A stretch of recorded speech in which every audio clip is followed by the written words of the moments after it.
So, Duet Night Abyss has finally launched, and if you haven't heard, this game has completely removed its gacha for characters and weapons, which means everything is easily obtainable for free. And so, in this beginner's guide video, I will share with you all the most crucial tips you need to know, including which characters are the best ones to use, how to build strong teams, what are the fastest ways to increase your account's power level, and much more. So, strap in, and let's talk about DNA.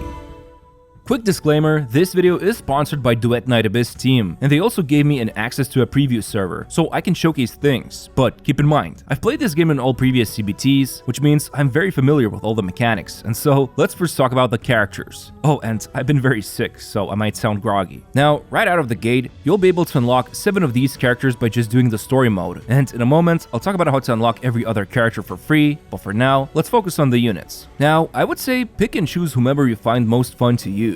However, some of the units do fall into certain roles, and you can actually check them by pressing this triple dot button in the menu here. For example, Truffle has the tags of support, healing, and max HP. So basically, she's not super focused on DPS, but on the other hand, everyone's favorite Berry is just a straight up DPS unit who can dish out tons of damage, especially with their Consonance weapon. If you're wondering what are Consonance weapons, it's basically a special weapon the unit equips themselves with when using one of their skills. And you can also equip those weapons with Demon Wedges, which I'll get into it later, but more or less, it's just a weapon type some characters will use in addition to melee and ranged weapons they have. Still, once you pick your main character, there's now the big decision who else should be on the team because, well, you can always bring 2 more teammates that will actively fight with you together. And this is where decision making matters. I definitely recommend using teammates that can either boost your main DPS unit's damage or provide other support effects. For example, Rebecca can deploy jellyfishes that deal constant damage and poison enemies. Plus, if you read her passive description, she also can inflict more poison stacks with a melee weapon. You see, each teammate can only be equipped with either ranged or melee weapon, so obviously Rebecca as a teammate should be using melee, so she can keep spreading more poison. Then we have the MC. If you read their passive's last upgrade node, they will increase the weapon's damage for self and allies, which is a generic but really good buff that can be utilized by everyone on the team. By the way, if you're curious, this specific node can be inspected on every unit in the game, and usually it will improve a certain element's damage for the whole team. Keep in mind, when doing co-op content, the amount of teammates you can bring with another player gets reduced, so coordinate with your online buddies which teammates you should be using together. But yeah, overall, pick any main character you enjoy using the most, and then decide on which teammates to bring based on their kit. Here are some team comps you can check out here with a brief description, although this is more aimed for early game of course, and things can change later on.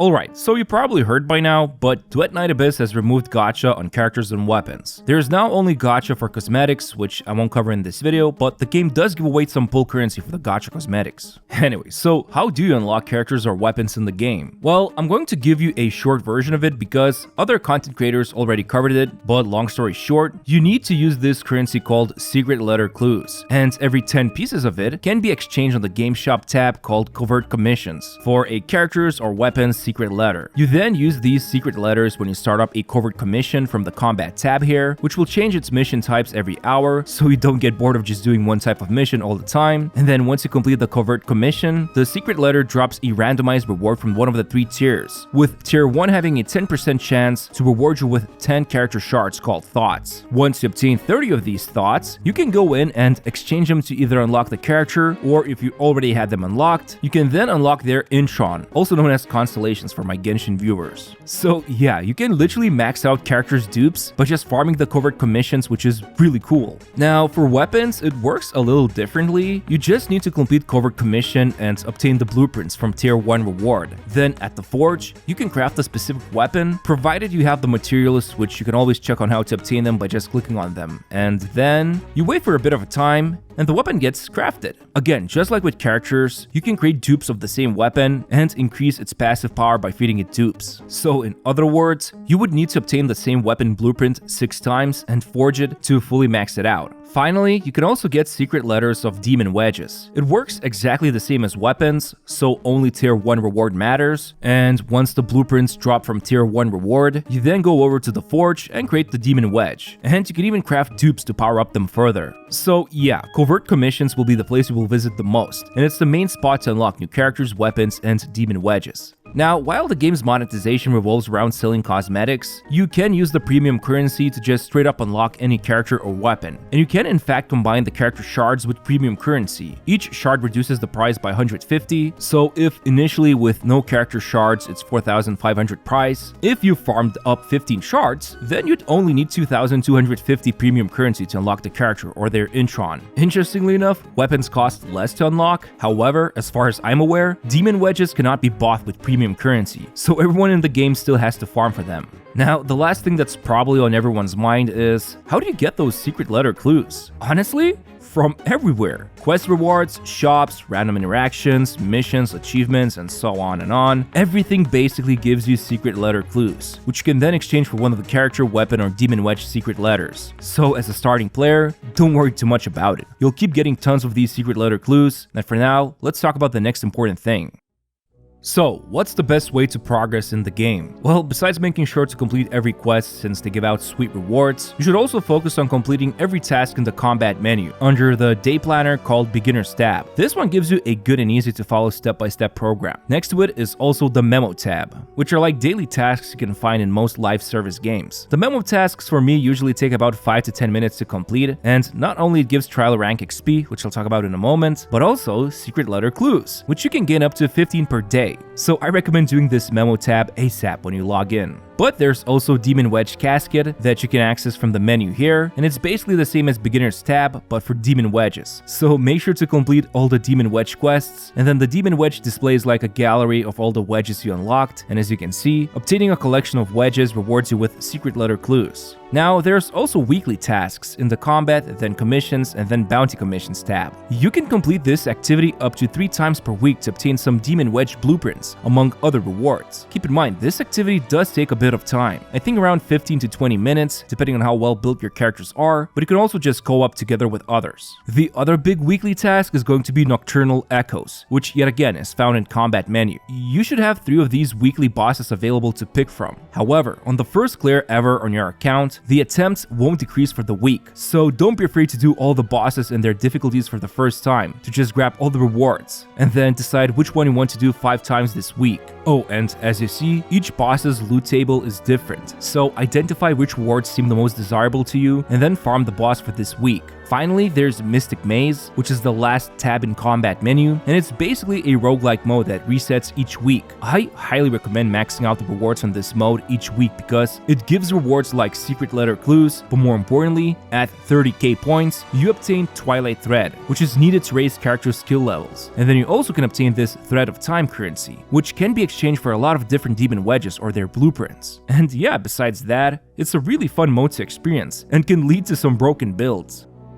Alright, you probably noticed this Earned Trial XP button on the menu, and if we click it, it provides an overview of all the ways you can earn Trial XP. And what is Trial XP? Well, it's your account's level, which you can always check by clicking here. The maximum current trial rank in the game is 65, and as you'll notice, each new rank gives you some rewards that you can claim. But more importantly, it can also unlock new stuff in the game, such as new secret letters that you can purchase on the Covert Commissions tab. This trial rank also unlocks new difficulties for weekly bosses or the regular commissions that you can do the combat tab, but most importantly, starting from rank 25, you can start gaining account-wide stat boosts, such as max shield, defense, HP, and attack boost. Now, you can gain trial XP by doing quests, and of course, the daily memo activities also increases it, but if we go back to earned trial XP menu, we can see a ton of it can be earned by unlocking characters, ascending them, or getting their dupes. Same goes for weapons, and then there's also trial XP waiting for you for each demon wedge and Geniemon you capture. So yeah, while vertically investing into one character is a great idea to be super strong in the game, you can also speed up your account's rank by just getting new characters, weapons, wedges, or Geniemons.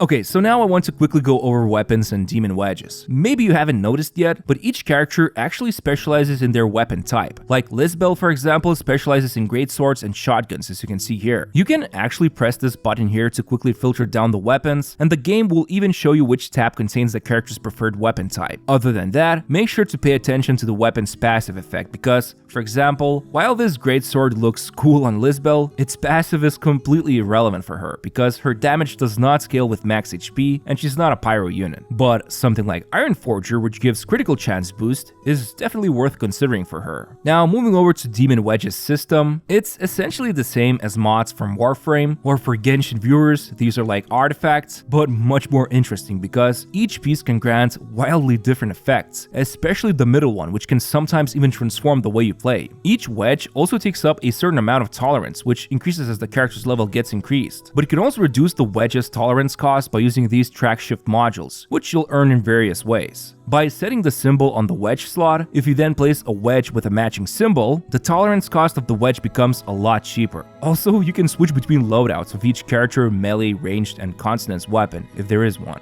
Now, the big question is, which wedges should you get? Well, in general, I highly recommend grabbing generic wedges that improve crucial stats. For example, something like Wings Inspo that increases max sanity and skill efficiency, which is the resource that's used by characters' skills. Well, the more you have it, the more you can spam those skills. Keep in mind, you can only have equipped one of each wedge type, and certain wedges are only usable by characters from certain elements, like this one, which allows Umbro characters such as Berenica to obtain tons of critical chance stacks. Oh, and by the way, you can just keep farming for wedges on the Noctoyager manual tab inside the combat menu. And this is the place I recommend spending your time on after you're done with daily and weekly tasks, and your character's levels and skills have been maxed out to the current amount possible. But as I said before, you can also use secret letter clues to farm for rare demon wedges, or do the bounty commissions up to 3 times per week. Other than that, yeah, just focus on getting sanity, skill efficiency, and other generic stats like attack or critical chance or damage.